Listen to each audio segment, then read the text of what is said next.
This is Valley News Live at noon. Protests over abortion rights have taken place all week in cities across the country. And while the demonstrations have nearly all been peaceful, there appears to be some concern that things may change if or when the Supreme Court issues its ruling on a Mississippi abortion case, which would overturn Roe v. Wade. New fencing went up overnight, completely encircling the Supreme Court after Politico published draft opinion showing that justices may be on the verge of overturning Roe v. Wade. Justice Samuel Alito, who wrote the opinion in February, canceled a public appearance scheduled for today. The court ruling could come as early as this month. If the justices do overturn Roe, that kicks the battle over abortion rights back to the states, many of which are already working through their own legislation. In Oklahoma, I've been very clear. I don't believe in abortion. We're trying to do everything we can to get it out of our state. I'm a pro-choice governor, and as long as I'm governor, we're going to remain a pro-choice state. 13 states with so-called trigger laws that would automatically go into effect to ban abortions if Roe is overturned. This includes North Dakota. A 2007 law would make performing an abortion a felony in the state. We looked at the numbers on how many women are having abortions in North Dakota. In 2019, there were 1,121 reported abortions in the state. More than half of them were women in their 20s. The next year, 2020, there were 1,171 reported abortions in the state. Again, the majority being women in their 20s. While Minnesota is not a trigger state, there are significant restrictions in place. So how many women in Minnesota are having abortions, and would that number spike with the state possibly becoming a destination for abortion? Data from the Minnesota Department of Health shows 9,945 abortions were reported in 2019. The most recent data report shows the number dropping to 9,108 in 2020. The owner of the only operating abortion clinic in North Dakota says she has plans to open a clinic in Moorhead if the Supreme Court decides to overturn Roe v. Wade. It's going to be a beautiful day with temperatures climbing to 60 in some areas. Let's check in with meteorologist Lisa Green with a first look at the weather. Lisa?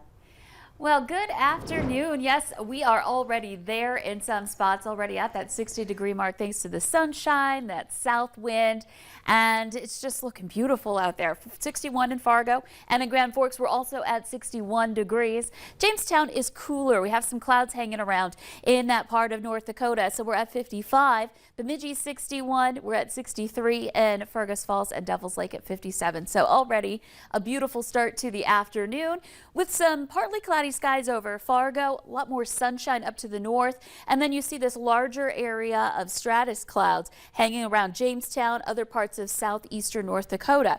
And those are associated with that larger area of low pressure that mainly has been missing us, but some of the cloud cover with it has been kind of pushing into our area just a little bit in the south.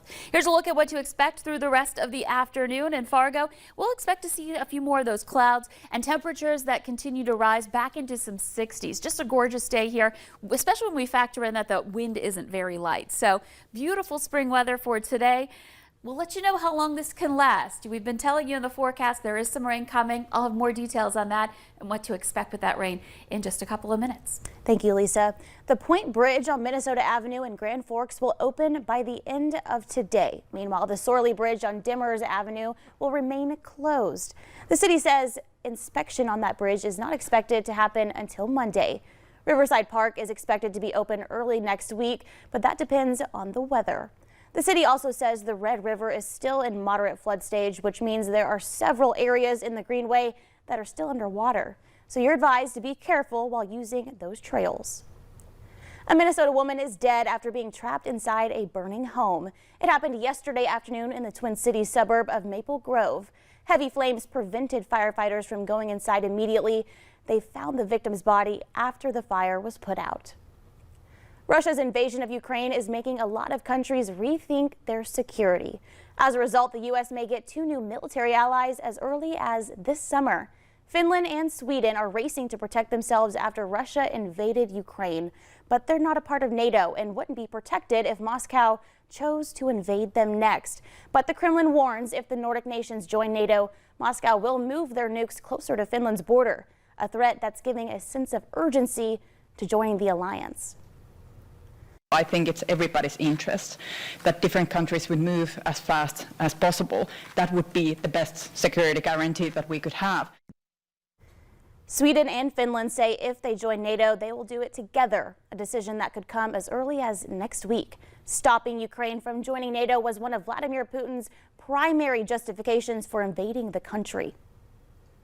Complaints about drag racing on Fargo City streets are in high gear, and City Commissioner Arlette Preston is holding a town hall today to hear your concerns and experiences. It runs from 5:30 to 7 in City Commission chambers. Fargo police and city engineers will be there to gather input and share future action plans. If you can't make the meeting in person, we'll be streaming it on our website at valleynewslive.com. Fargo City Hall was in the red overnight to mark International Firefighters Day. The red lights honored the dedication of firefighters who serve to ensure the community's safety. Coming up at noon, researchers are working on new technology to make indoor air just as clean as outdoor air. We'll tell you how they're doing it. The next spring has finally sprung. We're still on a warming trend. Lisa Green's tracking our next chance for rain.